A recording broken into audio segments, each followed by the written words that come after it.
सोलापुर नाम के गांव में मीनू नाम की लड़की रहा करती थी। वो अपनी पढ़ाई के साथ साथ अपने माँ पिताजी को खेतों के कामों में भी हाथ बटा दिया करती थी। मीनू एक दिन खेतों में काम कर रही थी कि तभी उनके खेत में कुछ लोग गन्ने लेने के लिए आए। तभी मीनू के पिताजी शंकर, कौन हो भाई और क्या चाहिए तुम्हें? अरे भाई, हम यहाँ गन्ने लेने के लिए आए थे। तुम्हारे खेत में गन्ना दिखा तो चले आए। अच्छा अच्छा, ऐसी बात है। कितना गन्ना चाहिए था आपको?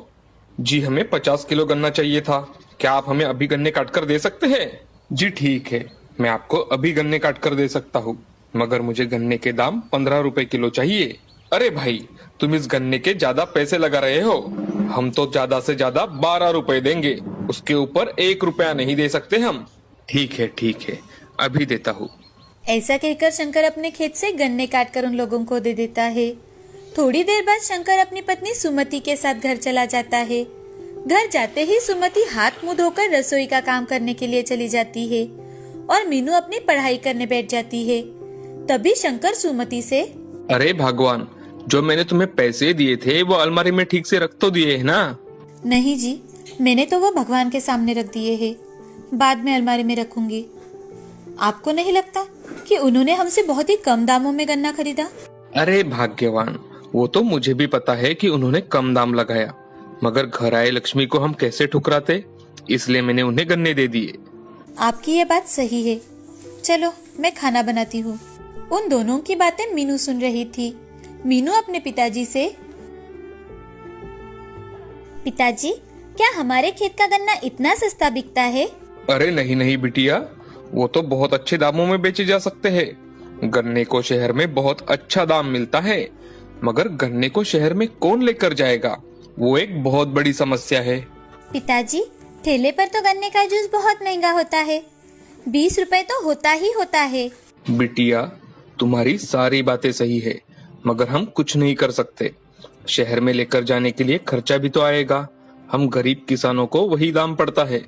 मीनू अपने पिताजी की बातें सुन चुप हो जाती है। मीनू रात भर अपने पिताजी की बातें सोचती रहती है। सुबह उठकर मीनू अपने काम करके कॉलेज चली जाती है। कॉलेज पहुंचने पर उसे थकान महसूस होने लगती है और उसी कारण वो सोचती है कि आज तो मुझे गर्मी के कारण बहुत ही थकान महसूस हो रही है। अगर मुझे यहाँ जल्दी से फ्रूट जूस मिल जाए तो कितना अच्छा हो जाएगा, इंस्टेंट एनर्जी मिल जाएगी। ऐसा सोचकर मीनू अपने कॉलेज चली जाती है। कॉलेज छूटने के बाद वो घर आ जाती है। कुछ दिन ऐसे ही बीत जाते हैं। शंकर के घर के हालात बहुत ही खराब हो जाते हैं।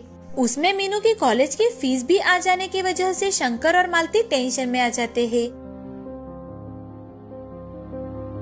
तभी ये सब देखकर मीनू अपने पिताजी से, पिताजी, मैं कुछ दिनों से सोच रही थी कि क्यों ना हम कॉलेज के सामने एक ठेला लगाकर गन्ने का जूस बेचे।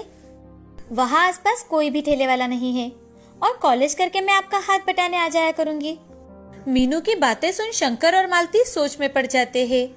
थोड़ा सोचने के बाद मालती शंकर से, मैं सोच रही हूँ कि हमारी मीनू सही कह रही है। मुझे उसका निर्णय अच्छा लगा। उसके साथ आप रहेंगे तो हमें चिंता की कोई बात भी नहीं रहेगी।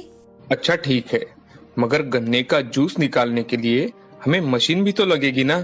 मालती घर में जाकर अपने जमा किए हुए पैसे लेकर आती है और शंकर को देकर, ये कुछ पैसे है, मैंने अपनी बिटिया की शादी के लिए रखे थे, मगर अभी इसकी जरूरत है तो आप इसे इस्तेमाल कर सकते हो। अगले दिन वो पैसे लेकर शंकर बाजार चला जाता है और एक गन्ने का जूस निकालने वाली मशीन खरीद कर लाता है और स्कूल के सामने एक ठेला लगा देता है। शंकर मीनू से, अरे बिटिया, हम इतने सारे पैसे खर्च करके ये मशीन तो लेकर आए, मगर हमारे यहाँ ग्राहक तो आएंगे ना? क्यों नहीं आएंगे पिताजी, हमारा गन्ना अच्छा है, इसीलिए हमारे गन्ने का रस भी ताजा और बहुत गुणकारी रहेगा, इसीलिए ग्राहक बार बार हमारे यहाँ जरूर आएंगे। तुम्हारी बातें सुनकर तो मुझे सच में लग रहा है कि हमारा गन्ने का जूस पीने बहुत सारे लोग आएंगे। दूसरे दिन शंकर और मीनू जल्दी ही ठेले पर चले जाते हैं। सुबह उनके ठेले पर कोई नहीं आता, मगर जैसे जैसे दोपहर होने शुरू हो जाती है वैसे वैसे मीनू के ठेले पर लोग आना शुरू हो जाते हैं। एक बूढ़ा आदमी शंकर से, अरे भाई, एक ग्लास गन्ने का जूस तो दो, बहुत थकावट लग रही है। अभी देता हूँ दादाजी, आप बैठिए। हाँ, मैं अभी बैठ जाता हूँ।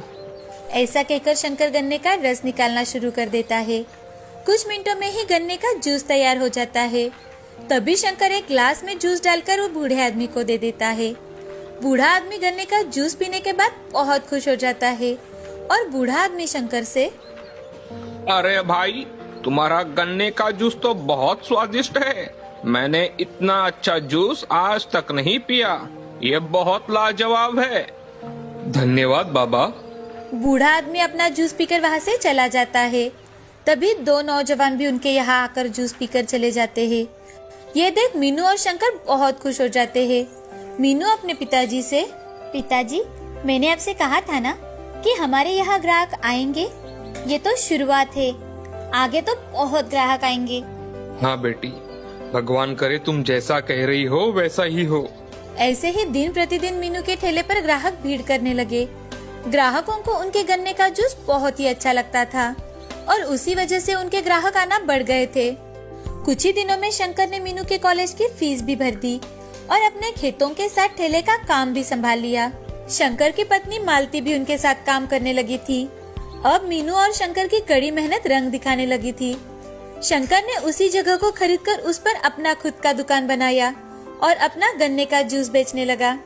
मीनू की कड़ी मेहनत और दृढ़ निश्चय के बलबूते पर आज उसने अपनी कल्पना को साकार किया था।